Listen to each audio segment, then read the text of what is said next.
Hello everyone, my name is Heather Autumn and welcome to my channel.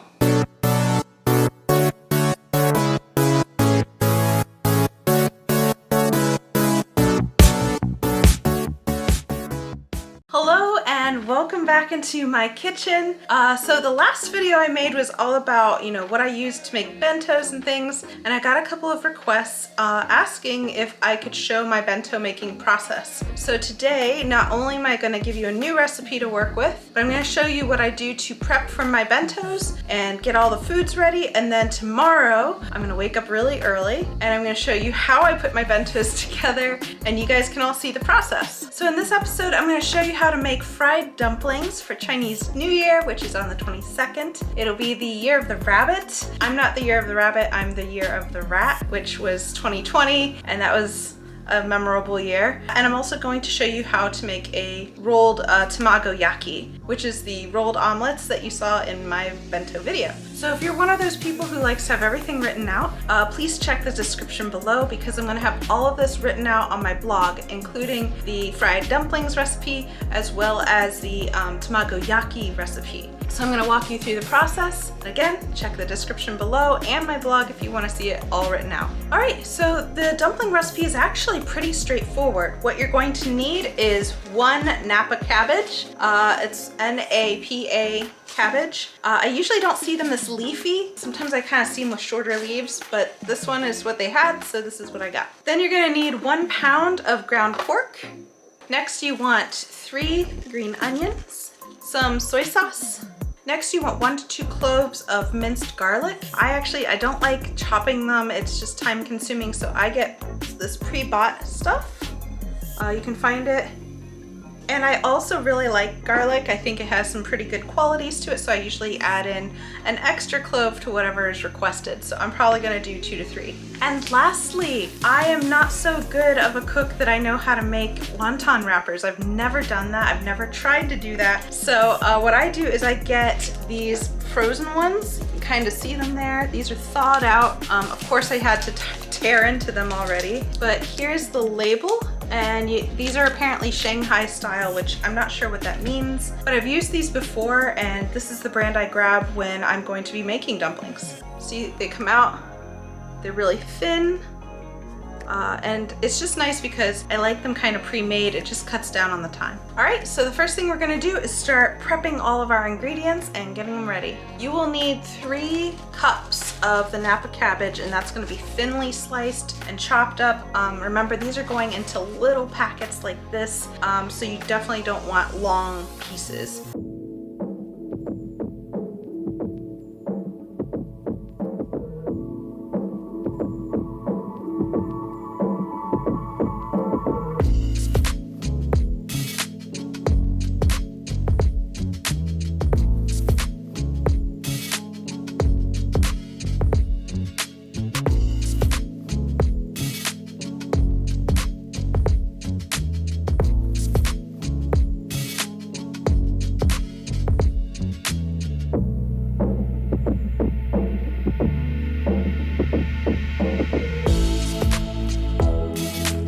All right, so all of our prep work is done. We have 3 cups of the Napa cabbage. We have 1 to 2, or for me, 2 to 3 cloves of garlic, 1 tablespoon of soy sauce, 3 green onions, and 2 teaspoons of chopped ginger. So we're gonna mix it all together, and then I'm gonna show you how to make it into a fried dumpling.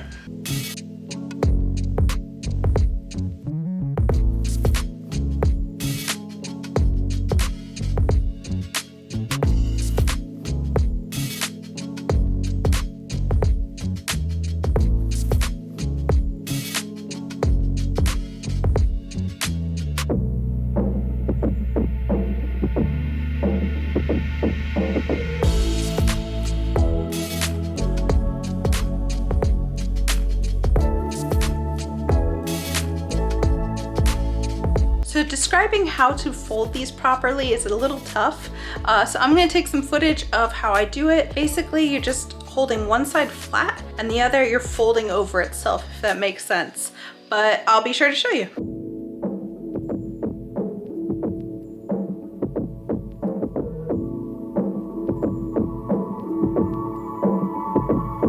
Good morning,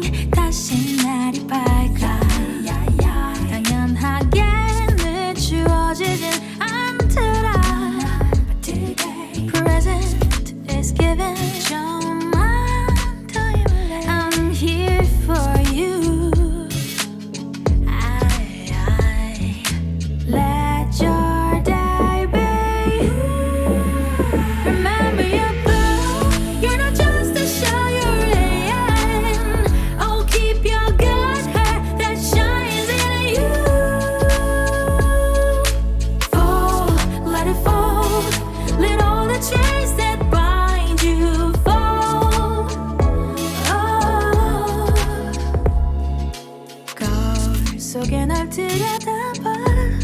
Hey, 다 춤을 춰봐라. Yeah. 수고한 너에게 이 정도 여유 줄 수 있잖아. Hey, you know you deserve it. Let your day be. Remember your boo. You're not just a show you're in. Oh, keep your good hair that shines in you. Fall, let it fall.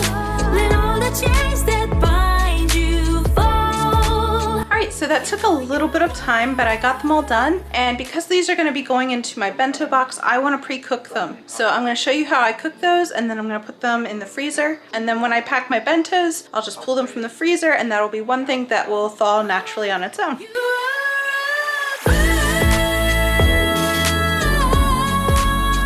Just keep your good hair that shines in you. Fall, let it fall. Let all the chains that drag you down just. Okay, so once you have your gyoza in your sesame oil, you want to fry them with the flat side down for 2 minutes and don't move them. Alright, the next part you have to do really fast, which is why I didn't record it. So basically you get ½ cup of water, and using the lid as a shield, you kind of put the water in with the oil. This is going to cause a lot of splattering, so be careful. And you'd want to cover it and let it cook for 8 minutes.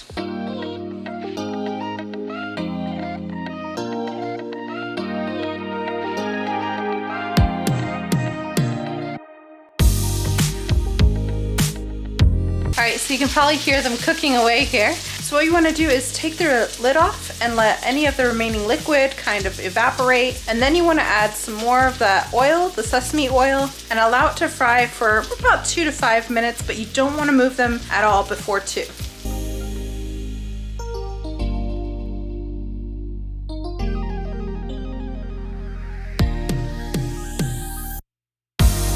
So I'm really happy with how these turned out. I'm gonna try one. This one has kind of a busted bottom, so it's good to just, I guess this is the one.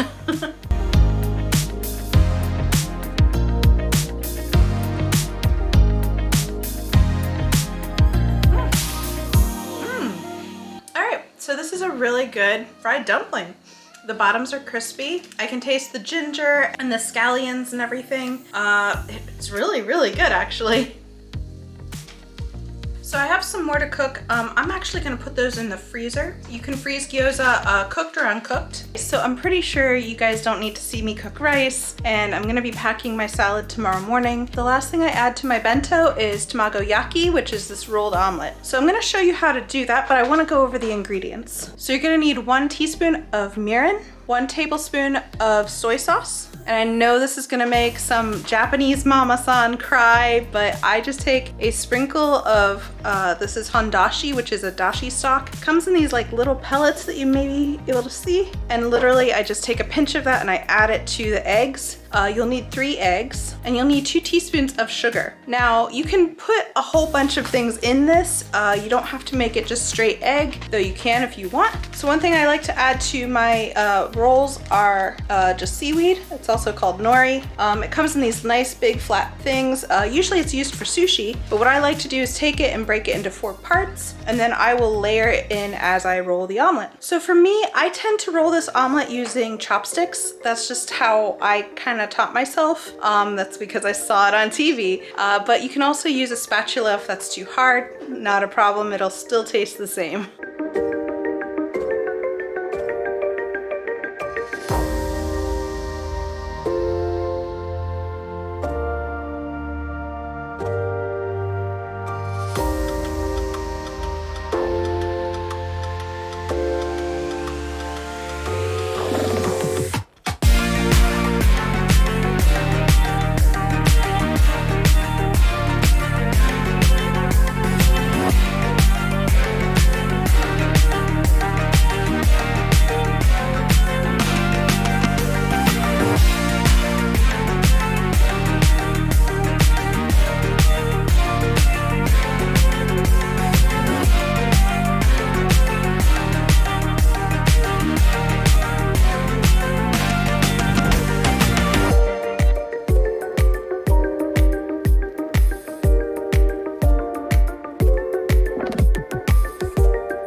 naturally I would forget to hit record as I'm cutting into the Tamagoyaki.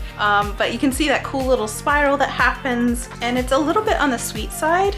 So it could kind of pass as like a mild dessert or something. If you've ever had like the Tamagoyaki maki rolls at like a sushi restaurant, you can tell it's a little bit sweet, and that's how you make it. All right, so I'm gonna be in a hurry tomorrow morning for sure. So I'm gonna tell you exactly what I'm doing. So here I pull out the rice, and that has to go into the microwave first. So I put it in for about a minute, maybe a minute and a half, and then it goes into the fridge to cool down. You wanna pack all of this as cold. Once it's cool, I mold it to the bento box, and then I usually pack my Tamagoyaki, and I'll pack a few of the pork fried dumplings. And then the rest of the box gets filled up with salad. And then lastly, I will fill one of my little containers with my salad dressing.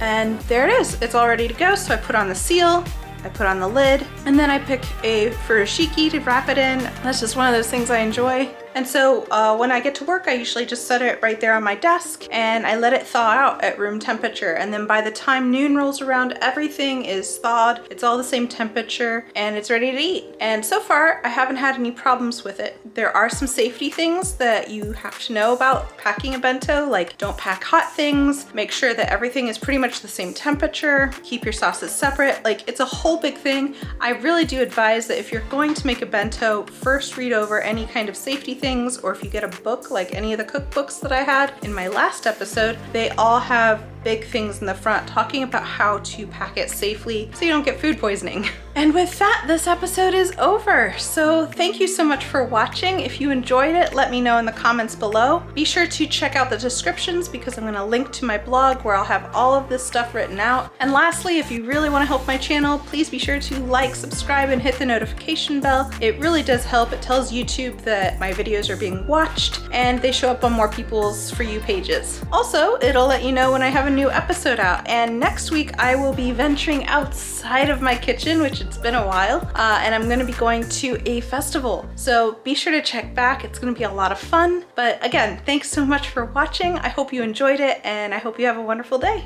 All right, bye.